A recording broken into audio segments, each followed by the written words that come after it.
കുറേ ദിവസത്തിന് ശേഷം എറൗണ്ട് സത്യം പറഞ്ഞാൽ ഒരു 10 ദിവസം 10 ദിവസങ്ങൾക്ക് ശേഷം നമ്മളൊരു വീഡിയോ ആയിട്ട് വരികയാണ്. കുറച്ചധികം വർക്കിൻ്റെ തിരക്കുകളും പിന്നെ IFC മെമ്പേഴ്സ് ഇങ്ങനെ ചിതറി കിടക്കുകയാണ്.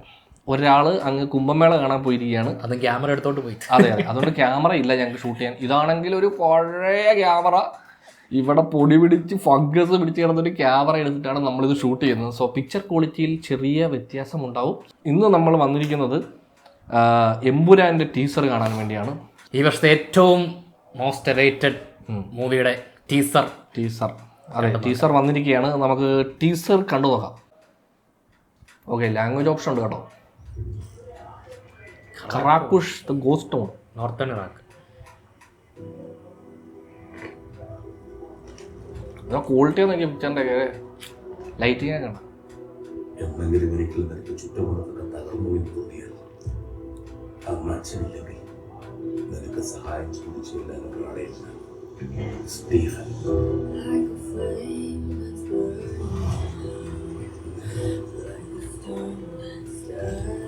യുദ്ധം നന്മയും തിന്മയും തമ്മിലല്ല, തിന്മയും തിന്മയും. He is the most powerful mercenary hit group in Asia.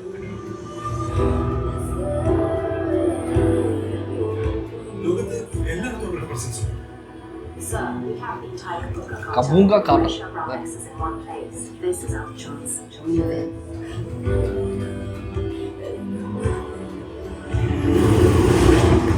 So, ആരാണ് ഈ Stephen?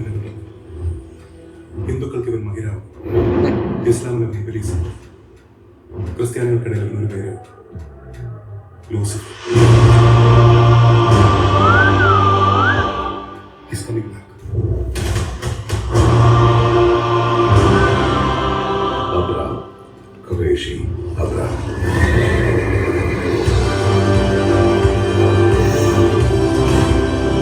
I hear gunshots. We're moving in.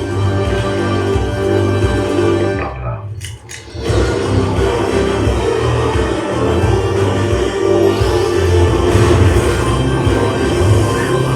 Side box This deal is with the devil.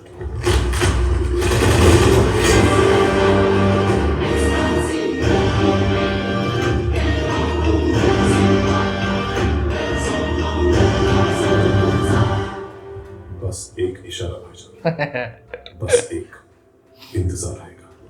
खुदा हाफिज.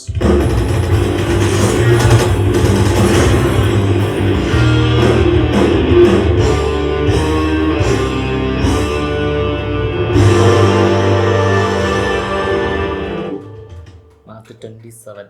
It is worth. കുറച്ച് മറ്റേ ഫുള്ള് ഇതിനകത്ത് മേജോറിറ്റി കാണിച്ചിരിക്കുന്നത് ഈ പുറത്തെ വിഷ്വലും കാര്യങ്ങളൊക്കെയാണ്. ഈ നാട്ടിലെ അതായത് ആ ലൂസിഫറിൻ്റെ ആ ഫ്ലേവറുള്ള എലമെൻറ്റുകൾ ഇങ്ങനെ ജസ്റ്റ് വളരെ കുറച്ചേ കാണിച്ചിട്ടുള്ളൂ പടത്തിൽ. അതുകൊണ്ട് തന്നെ കുറച്ച് ഒരു ഒരു ഒരു ഹോളിവുഡ് സിനിമകളുടെ ഒരു സ്റ്റൈല് ഇതിൽ ഇപ്പം ഒന്ന് റിവീൽ ചെയ്യുന്ന പോലത്തെ ഒരു കൈൻഡ് ഓഫ് ടീസറാണ് ഇപ്പോൾ വന്നിരിക്കുന്നത്. പ്രൊഡക്ഷൻ ക്വാളിറ്റി പ്രൊഡക്ഷൻ ക്വാളിറ്റി ഉണ്ട്. ഈ പറഞ്ഞ പോലെ VFX കുറച്ച് നന്നായിട്ട് ചെയ്തിട്ടുണ്ട്. സിനിമോട്ടോഗ്രഫി സുജിത് വാസ്തവ് തന്നെയാണ് ഇവിടെ വന്നിരിക്കുന്നത്. ഇവർ അനമോഫിക്കിലാണ് ഇത് ഷൂട്ട് ചെയ്തിരിക്കുന്നത്. അപ്പോൾ ഇതും അത് തന്നെ വർക്ക് ചെയ്തിരിക്കുന്നത്. കൊള്ളാം, സംഭവം കാഴ്ചക്കുള്ള വകുപ്പുണ്ട്. പിന്നെ അറിയാമല്ലോ, ഒരുപാട് നാൾക്ക് ശേഷം ലാലേട്ടനെ എങ്ങനെയാണോ ആൾക്കാർ കാണണമെന്ന് ആഗ്രഹമുള്ളത് അതേപോലെ വീണ്ടും നമ്മുടെ രാജുവേട്ടൻ പ്രസൻറ്റ് ചെയ്യണം. അപ്പോൾ അതുകൊണ്ട് തന്നെ സ്വാഭാവികമായിട്ടും ഹൈപ്പ് എന്ന് പറയുന്നത് അത് ഈ വർഷത്തെ ഏറ്റവും ഹൈപ്പുള്ള സിനിമയാണ്. അപ്പോൾ അതുകൊണ്ട് തന്നെ അത് വർത്തായിരിക്കുമെന്ന് തന്നെ നമ്മൾ വിശ്വസിക്കുന്നു. ആക്ച്വലി ടീസർ എനിക്ക് ഭയങ്കര ഇഷ്ടപ്പെട്ടു. ഭയങ്കര വർത്ത്. മീൻസ് അതിൻ്റെ വിഷ്വൽ വൈസ് ഭയങ്കര രസമുണ്ട്. ദിവസങ്ങൾ വെയിറ്റ് ചെയ്തതിന് ഉള്ള ടീസറുണ്ട്. ഉണ്ട്.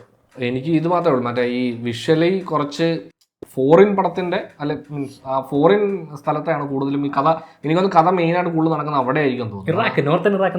അതെ. അപ്പോൾ അതുകൊണ്ട് തന്നെ എനിക്ക് തോന്നുന്നു കൂടുതലും ഇപ്പോൾ കാണിച്ചിരിക്കുന്ന വിഷ്വലിൽ കൂടുതൽ അതാണ് വന്നിരിക്കുന്നത്. ബാക്കി പടത്തിൻ്റെ മേജർ ലൂസിഫറിൽ ഉണ്ടായിരുന്ന പോലെ ആ നാട്ടിലുള്ള പോർഷൻസിന് വളരെ കുറച്ചേ ഉണ്ടാവത്തുള്ളൂ തോന്നുന്നു. പിന്നെ കഴിഞ്ഞ ദിവസം മുരളീഗോപി പറഞ്ഞിട്ടുണ്ടെങ്കിൽ ഇത് ആക്ച്വലി സീക്വൽ അല്ല, ഇത് അതിൻ്റെ ഒരു എന്താ പറയുക സ്റ്റാൻഡ് ലോൺ പടമാണ്. 3 പടമുള്ള ഫ്രാഞ്ചൈസിൽ സ്റ്റാൻഡ് ലോൺ പടമാണെന്ന് മുരളീഗോപി കഴിഞ്ഞ ദിവസം പറയുന്നുണ്ടായിരുന്നു. അതെന്താണെന്ന് മനസ്സിലായില്ല, എന്നാലും നമുക്ക് നോക്കാം. സോ അങ്ങനെ എമ്പുരാൻ്റെ ടീസർ കണ്ടിരിക്കുകയാണ്. സംഭവം കൊള്ളാം. ഇനി ട്രെയിലറൊക്കെ വരട്ടെ. ട്രെയിലറിൽ കുറച്ചുകൂടെ ഡീറ്റെയിൽഡ് ആയിട്ടുള്ളൊരു സംഭവം ഉണ്ടാവും തോന്നുന്നു. അതായത് ഇപ്പോൾ ഈ ആക്ച്വലി ഇപ്പോൾ എല്ലാ ക്യാരക്ടറിനെയും ഒന്ന് ഇൻട്രൊഡ്യൂസ് ചെയ്തിട്ടുണ്ട് ഈ പറഞ്ഞ അപ്പോൾ എല്ലാവരും ജസ്റ്റ് ഇങ്ങനെ കാണിച്ച് വരിക. പിന്നെ ഏറ്റവും വലിയ സംഭവം ഇതിനകത്തിപ്പം മറ്റേ നമ്മുടെ ഡോൺലി ഉണ്ടെന്ന് പറയുന്നുണ്ട്, അതുപോലെ കുറേ ഫോറിൻ ആക്ടേഴ്സ് ഉണ്ടെന്നുള്ളത് സംഭവം പറയുന്നുണ്ട്. റൂമേഴ്സ് ആണ്. അപ്പോൾ അതൊക്കെ ഇനി പടം വരുമ്പോഴേ അറിയത്തുള്ളൂ ആക്ച്വലി എന്താവും പരിപാടിയെന്ന്. പിന്നെ ഈ ലാലേട്ടൻ ആക്ച്വലി ഇങ്ങനെ ഗണ്ണൊക്കെ പിടിച്ച് നമ്മളധികം കാണാത്തതുകൊണ്ട്, അതായത് എനിക്ക് തോന്നുന്നു ലാസ്റ്റ് കണ്ട സാഗർലസ്റ്റാക്കിക്കകത്ത്. സോ അതുകൊണ്ട് തന്നെ അങ്ങനെ കാണാൻ എല്ലാവരും ഭയങ്കരമായിട്ട് ആഗ്രഹിക്കുന്നു. അതേതായിരുന്നു അങ്ങനല്ല, അതുപോലല്ല ഇത് വേറെ, അത് വേറെ ഫാൻസിനുള്ള പടമാണ്. കംപ്ലീറ്റ് ഫാൻസിനുള്ള ഫാൻ ഞാൻ ഭയങ്കര സാറ്റിസ്ഫൈഡ് ആണ്. അതെ, ഭയങ്കര ലാലേട്ടൻ ഫാനാണ്. കുറച്ച് നാളായിട്ട് എനിക്ക് സഹിക്കാൻ പറ്റിയിരിക്കുവായിരുന്നു. അതെ ഇപ്പൊ ഒരു സന്തോഷമായില്ലേ. എനിക്കൊന്ന് ലാലേട്ടൻ ഫാൻസിന് എല്ലാം ഇന്ന് ഭയങ്കര സന്തോഷം. ഇന്ന് ലാലേട്ടൻ ഫാൻസിന് ആഘോഷരാവാണ്. കാര്യം അതുപോലത്തെ ഒരു ഐറ്റം വന്നിരിക്കുന്നു. സോ പിന്നെ മ്യൂസിക്, എസ്പെഷ്യലി മ്യൂസിക്, ദീപക് ദേവിൻ്റെ മ്യൂസിക് ഇത് ഭയങ്കര രസമുണ്ട് കേട്ടോ. ഒരു ഇന്റർനാഷണൽ സ്റ്റാൻഡേർഡ്. അല്ലെങ്കിൽ പുള്ളിയുടെ വർക്കുകൾക്ക് എപ്പോഴും ഒരു ഭയങ്കര സ്റ്റാൻഡേർഡ് കുറച്ചുണ്ട്. പക്ഷെ അത് ഈ പറയുന്ന പുള്ളി വളരെ കുറച്ച് പടങ്ങളെ പുള്ളി സെലക്റ്റീവായിട്ട് ചെയ്യത്തുള്ളൂ. ചെയ്യുന്ന പടങ്ങൾക്ക് എല്ലാത്തിനും നല്ല ക്വാളിറ്റി കൊടുക്കുന്ന ഒരാളാണ്.